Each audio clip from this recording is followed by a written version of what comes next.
cuando te empiezas a ver los resultados de la primera vuelta presidencial en los grupos más apartados, en los sitios más apartados de Colombia, donde estos grupos al margen de la ley tienen el control territorial, la votación fue casi del 100% para él. A eso le estamos llamando hoy en día el voto fusil, el voto armado. Esta es la primera elección donde la gente se está jugando más allá del favoritismo por un candidato político, un modelo de país. Se está jugando la propia democracia.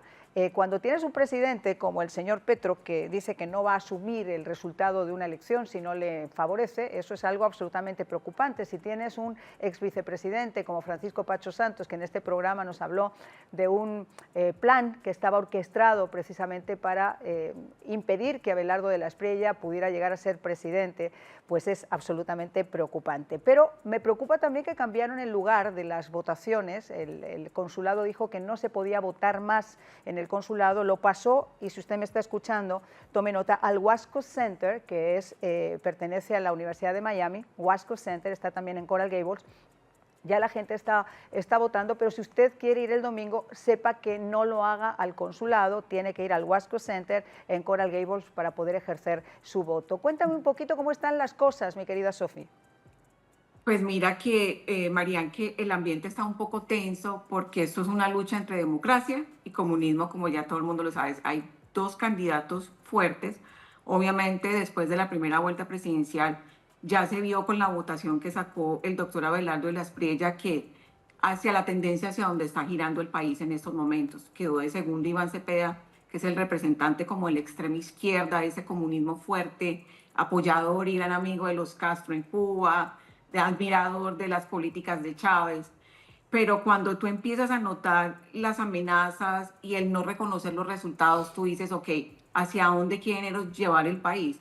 A incendiarlo, porque ya están hablando de protestas, están hablando de que si gana Abelardo de la Espriella el país se va a incendiar y viene una guerra. Entonces es como una manera de ellos amedrentar y amenazar la democracia porque ellos no van a aceptar los resultados.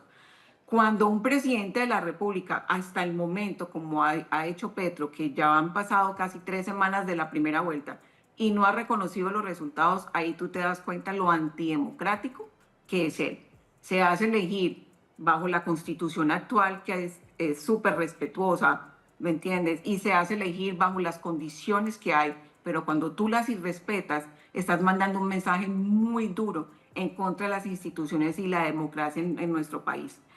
Obviamente, el candidato del gobierno, que es Iván Cepeda, se demoró una semana en aceptar los resultados. O sea, una semana. Si tú eres un demócrata y Por eres una supuesto. persona que acepta que la institución democrática, que es el CNE, con la que te hiciste elegir hace 4 años y te puso como presidente, está diciendo, estos son los resultados de la primera vuelta y tú no lo aceptas y te demoras una semana o un mes y no has hecho nada, pero cuando tu candidato se demora una semana, tú ya dices, ok, o sea, ¿a qué estamos jugando? Ahí tú te das cuenta lo antidemocráticos, vuelvo y te digo, que son ellos, hacia dónde nos quieren llevar. Creo que va a ser muy difícil para el país porque estamos en dos orillas muy distintas y tenemos un país polarizado, pero que ya tomó un rumbo perfecto con 10.600.000 votos hacia Abelardo de la Espriella, pero tenemos 9.7 millones Claro. de colombianos que están con la extrema izquierda en el país. Y eso es más complicado aún. Pero sobre todo además porque estamos en unas elecciones. Te digo, yo llevo 30 años y lo recuerdo no porque los 30 años, sino porque he visto muchos procesos democráticos y muchos procesos no tan democráticos en nuestra América Latina, pero me preocupa mucho el entorno de estas elecciones, donde ha habido incluso un candidato a la presidencia que fue asesinado. Miguel Uribe fue asesinado, y precisamente porque Petro le negó la protección que él estaba solicitando. Y todavía hay una investigación donde no se sabe a ciencia cierta quiénes fueron esos autores, no materiales, que los hay, intelectuales de este asesinato. Y ha habido candidatos a la presidencia que han sido amenazados. Y cuando ves a Abelardo, el otro día estaba conversando con él, y cuando ves a Abelardo en esa especie de papamóvil, enfrentarse a la multitud, no es un chiste, no es simplemente una forma de llamar la atención. La vida de los candidatos en Colombia, y más de Abelardo de la Espriella, en estos momentos está en peligro, está en juego. Mucho, mucho. Tenemos un país Colombia es un país que no es normal y no es común como los otros. Tenemos un país con más de 325.000 hectáreas de coca, que es lo que alimenta la guerra en nuestro territorio. Y aparte tenemos grupos narcoterroristas como las FARC, como el ELN, el Clan del Golfo, entre otros grupos al margen de la ley. También tenemos los carteles de droga mexicano que están metidos en territorio colombiano. Entonces ahí es que tú dices, uff, complicado. Entonces el Abelardo no se puede movilizar tan fácilmente por el territorio nacional porque él tiene amenazas, él ha recibido muchas amenazas contra su vida.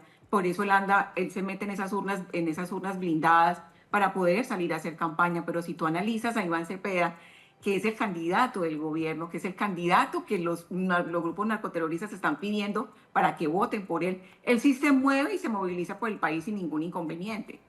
Entonces ahí cuando te empiezas a ver los resultados de la primera vuelta presidencial en los grupos más apartados, en los sitios más apartados de Colombia, donde estos grupos al margen de la ley tienen el control territorial, la votación fue casi el 100% para él. A eso le estamos llamando hoy en día el voto fusil, el voto armado. Entonces ya hemos recibido muchas denuncias sobre personas que están diciendo, por decir en Antioquia, otros en el Caquetá, en Bichada, que son los sitios donde ellos controlan y tienen los grupos de los cultivos de coca.